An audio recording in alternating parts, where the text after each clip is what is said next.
Everybody. Welcome back to No More, No Less. I'm your host, Michael Chikeen, and today in the virtual studio, I have with me Michelle May. Dr. May is a former family physician and recovered yo-yo dieter. She's the founder of amihungry.com, where she has mindful eating programs and training. Michelle is the author of the Eat What You Love, Love What You Eat book series that teaches mindful eating to help individuals resolve mindless and emotional eating and senseless yo-yo dieting to live the vibrant life they crave. Michelle May, welcome to the show. Thank you so much for having me. I appreciate it.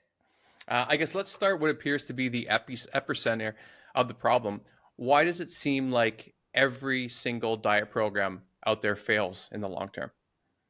Well, statistically, we know they do. There's a lot of research that shows us that they do.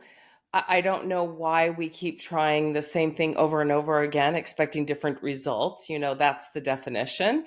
Right. What's really happening is probably happening on a number of different levels. For one thing, on a physiological level, we're evolved to survive times of starvation. And although most people know that starvation diets aren't the way to go, even moderate diets, if the body perceives that it's not getting the energy that it needs on a day to day basis, it does what it's supposed to do, which is to save your life. It begins to slow down your metabolism. Food actually smells and looks better. It tastes better. We tampen down our fullness signals. And so, what happens for most people is that even if they are air quotes successful for a period of time on their diet, when they go off of it, their body restores their prior body weight, sometimes even more.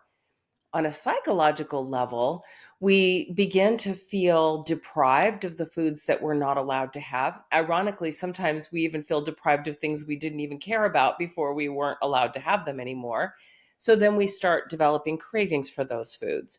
When we finally give in and eat the foods that we're not supposed to have, it sets off a series of emotions, including guilt and shame and regret and this thought of, well, I've already blown it. I might as well keep eating and I'll start over tomorrow.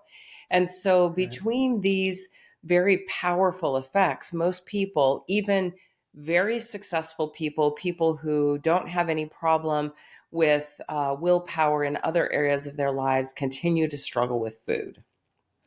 Yeah, it seems like there's that positive feedback loop that we have with eating that seems to be this outlier variable in all this as well, where people kind of like, as you said, with like emotional eating and things like that, where even if we have great willpower, sometimes it just feels good to have a cookie.